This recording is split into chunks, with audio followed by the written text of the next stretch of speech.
गई,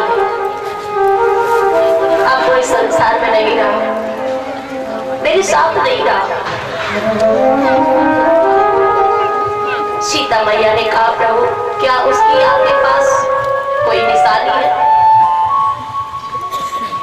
श्री राम ने माला की तरफ इशारा किया, उसकी हड्डियों की माला है मेरे पास।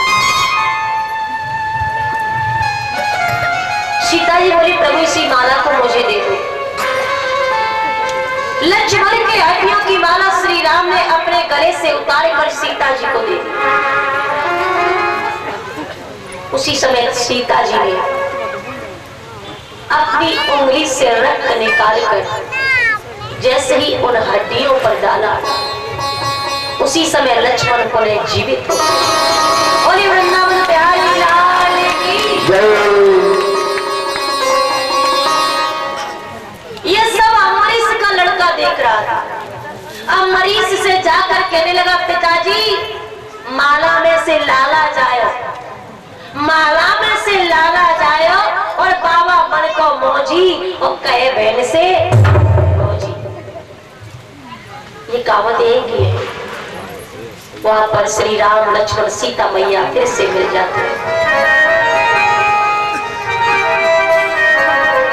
वैसे तो रामायण की कथाएं अनंत है, अपार है।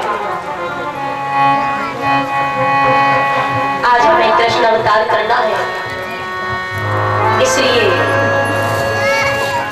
रामायण को यही विराम देते हुए यहाँ से चलेंगे चंद्रवंश की तरफ। उससे पहले 2 मिनट प्रभु चरणों में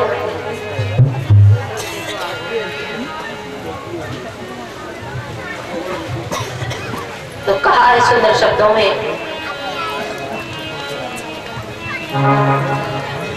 कि तेरी मोरली की मैं होगा,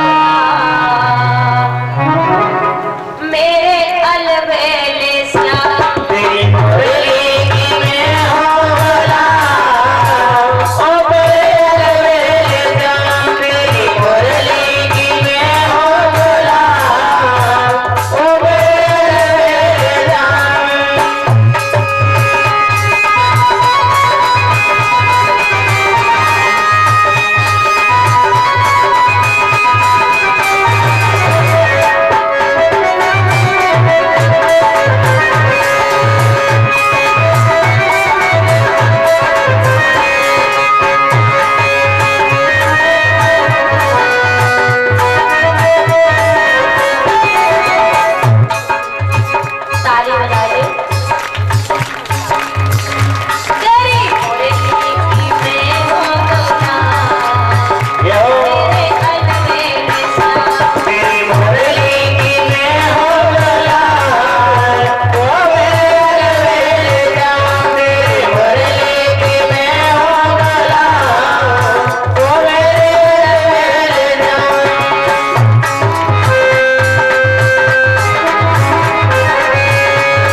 तो मेरे भगवत प्रेमियों, रामायण को यही विराम देते हुए यहाँ से चलेंगे भगवान श्री कृष्ण का अवतार आपके समक्ष बखान करते हुए।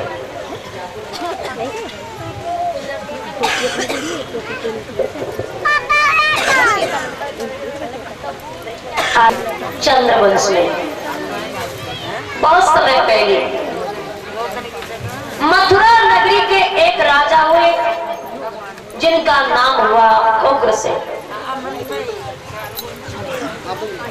मथुरा नगरी के राजा उग्रसेन अच्छी तरीके से राज्य करते थे। उनके राज्य में किसी को कोई कष्ट नहीं था। गाय से भैंस बैल बकरी एक ही घाट पानी पीते थे।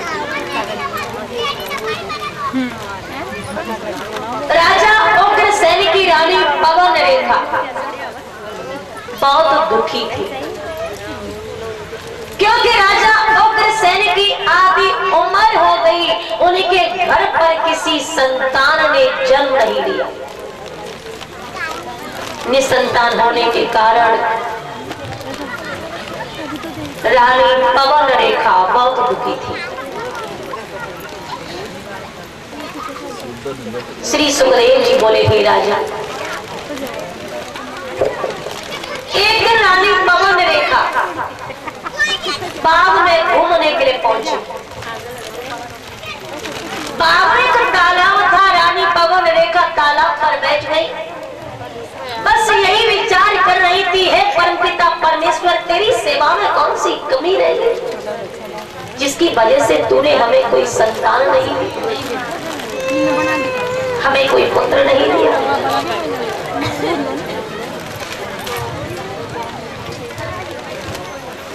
उसी समय उसी तालाब पर एक धर्मलिक राक्षस उग्रसेन का रूप रख गया, उसी तालाब पर आ गया।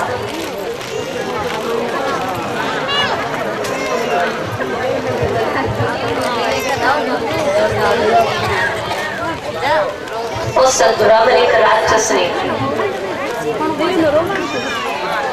रानी पवन रेखा के साथ सहवास किया, और जब असली रूप में आया तो रानी पवन रेखा ने कहा, दुष्ट पापी नीच भागे, तूने मेरे पतिव्रत धर्म को नष्ट कर दिया। जाके मम्मी पापा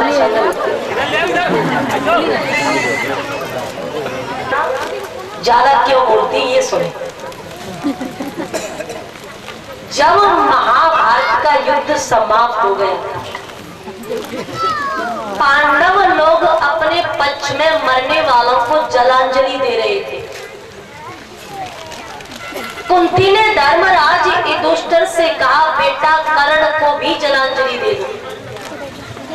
धर्मराज युधिष्ठिर ने कहा, मां हम कर्ण को जलांजलि क्यों दें? कर्ण ने तो हमसे युद्ध किया था, दुश्मनों के पक्ष में था, हम उसे जलांजलि क्यों दें?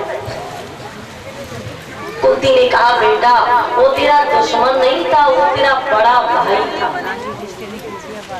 जब मैं कवारी थी, सूर्य के वरदान से कर्ण मुझे प्राप्त हुआ था। लोक लज्जा भाई के कारण कर्ण को मैंने नदी में पा दिया था। धर्मराज युधिष्ठिर बोले, मां इतना बड़ा सत्य तुमने हमसे छिपाया और हमारे भाई को युद्ध में मरवा डाला। इसलिए मैं समस्त नारी जाति को यह श्राप देता हूँ कि आज से कोई भी नारी अपने पेट में कोई भी बात छिपा नहीं पाए।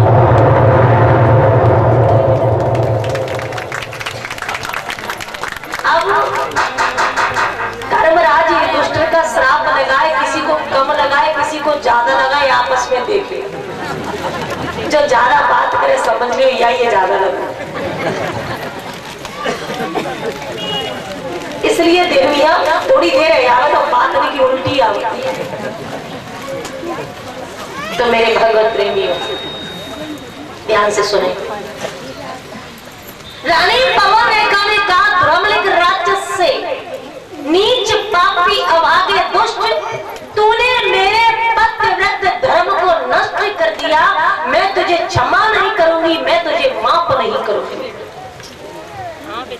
राक्षस कहने लगा, देवी चाहे मैंने जो भी किया है लेकिन तेरे भले के लिए किया है।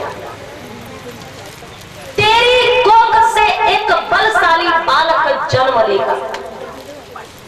राजा नर की बात क्या है, स्वयं इंद्र भी हार जाएगा। लेकिन याद रखना, साधु संत को ब्राह्मण को वो बहुत सताएगा, लेकिन खुद पार ब्रह्म के हाथों मुक्ति पाएगा।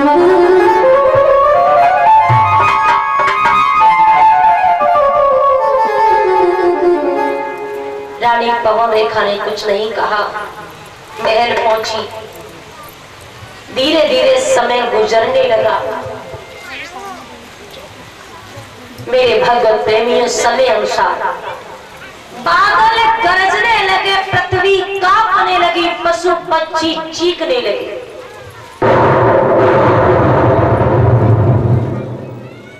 पशु पक्षी चीख रहे हैं, बादल गरज रहे हैं, पृथ्वी कांप रही है। उसी समय रानी पवन रेखा ने एक पुत्र को जन्म दिया। जब उग्रसेन ने उस पुत्र के नाम करुण कराए तो उस पुत्र का नाम कंस निकला। इस प्रकार कंस का जन्म हुआ। कंस धीरे धीरे बड़ा होने लगा, बचपन से ही अत्याचार करने लगा। बच्चों को मार कर यमुना में फेंक आता है। बचपन में कई बच्चे मार दिए। गौ साधु संत ब्राह्मणों को सताने लगा। और क्या कर रहा है कंस बचपन से ही कि गौशाला कहीं जल रही थी। गौशाला कहीं जल रही थी, देवाल कहीं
अत्याचार करने लगा। जब कंस और बड़ा हुआ, उग्रसेन के एक भाई थे देवक। देवक की एक बेटी थी देवकी। उग्रसेन के भाई देवक ने अपनी बेटी देवकी की सगाई वसुदेव के साथ में कर दी। मेरे भगवत प्रेमी, सभी मथुरावासी देवकी को विदा करने लगे। कंस अपनी चचेरी बहन को पहुंचाने के लिए चला। सभी दुआएं दे रहे हैं और कह रहे हैं कि बाबुल की दुआएं जा तुझे सुखी परिवार, बाबुल की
कुछ है, अपने घर को स्वर्ग बनाना।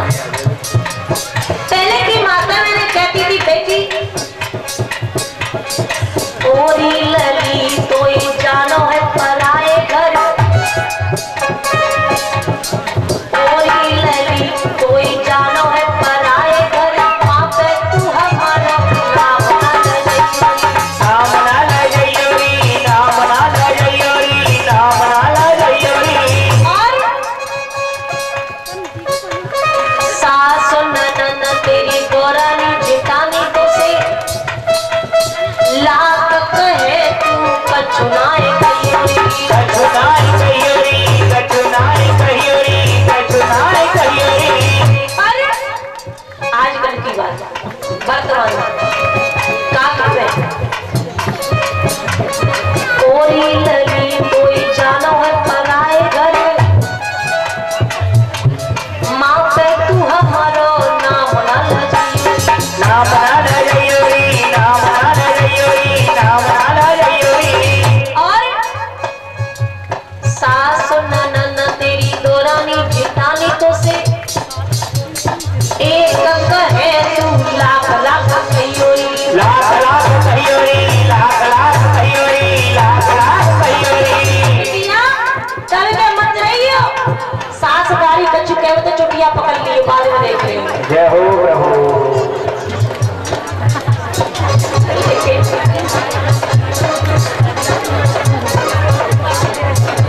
पहले की देवियां कहती थी बेटी ससुराल ही तेरा सब कुछ है, उसे स्वर्ग बना। और कहा है डोली निकले पीहर से, डोली निकले पीहर से, अति